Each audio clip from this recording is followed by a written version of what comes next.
je suis censé vous aborder le thématique massacre de Thiaroye. Le massacre de Thiaroye est une histoire de la colonisation française en Afrique occidentale française qui s'est déroulée le 1er décembre à Thiaroye. Alors, qui sont ces tirailleurs sénégalais? Les tirailleurs sénégalais sont des soldats issus des différentes colonies de l'Afrique occidentale française qui ont été mobilisés pendant la Première Guerre mondiale comme pendant la Seconde Guerre mondiale.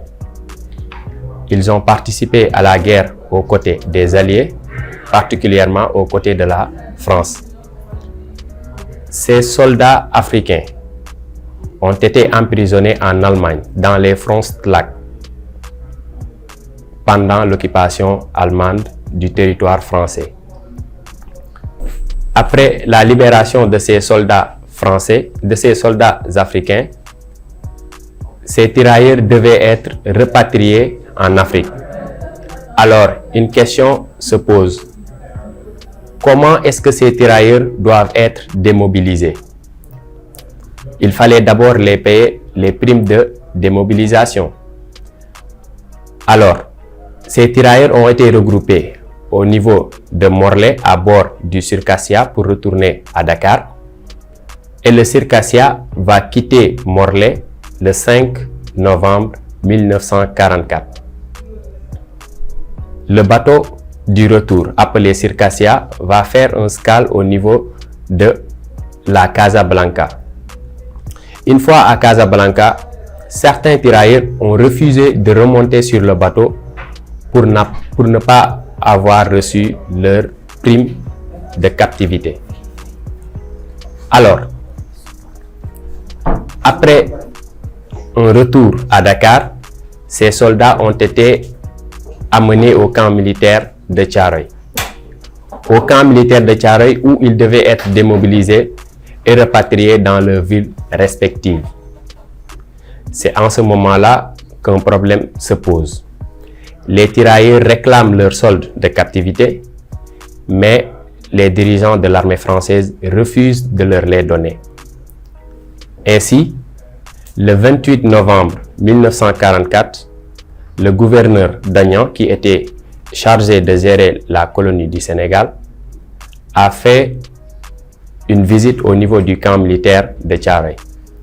Alors là, le gouverneur se rend compte que les tirailleurs sont furieux et demandent leur solde de captivité, ce qui leur revenait de droit. Alors, à son retour, il a fait savoir aux dirigeants français qu'il y avait une résistance au camp de Thiaroye et ça allait à l'encontre de l'instabilité de la colonie du Sénégal. Ainsi, ces dirigeants français, avec l'armée régulière de la France, ont décidé de passer à l'action. C'est-à-dire, ils ont décidé d'utiliser la force face à ces tirailleurs qui ont combattu pour la France. Alors, le 1er décembre 1944, ces tirailleurs ont été appelés à se mobiliser à un espace qui se trouve au niveau du camp militaire pour un motif inconnu. Une fois sur ce place, qu'est-ce qui s'est passé? L'armée régulière française a tiré sur les soldats africains qui ont participé à la guerre aux côtés de la France et revendiqué leur solde de captivité.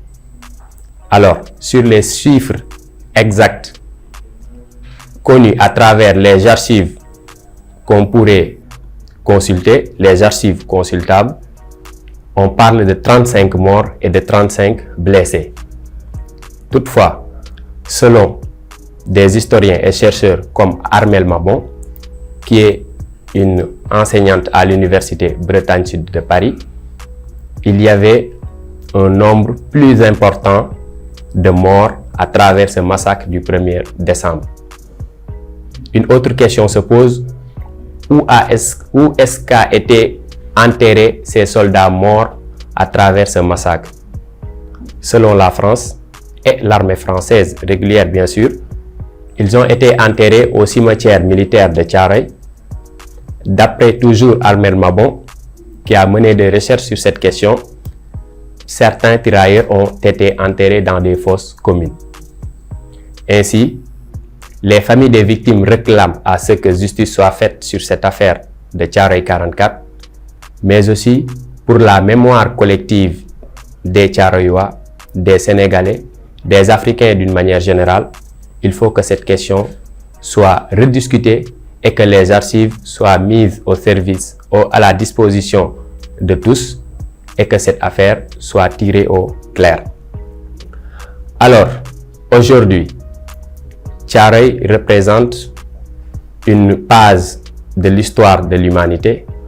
Thiaroye représente une page de l'histoire de la colonisation française. Les familles des victimes réclament que les soldes de captivité soient remboursés. Ils réclament qu'ils soient reconnus comme des citoyens français, comme il a été convenu avant la mobilisation des tirailleurs, mais aussi ils réclament que ces tirailleurs soient reconnus pour le statut mort pour la France.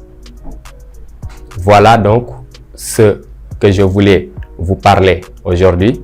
C'est le massacre de Thiaroye qui reste toujours dans la mémoire des citoyens africains, mais aussi qui reste toujours dans les annales de l'histoire avec des pages très sombres.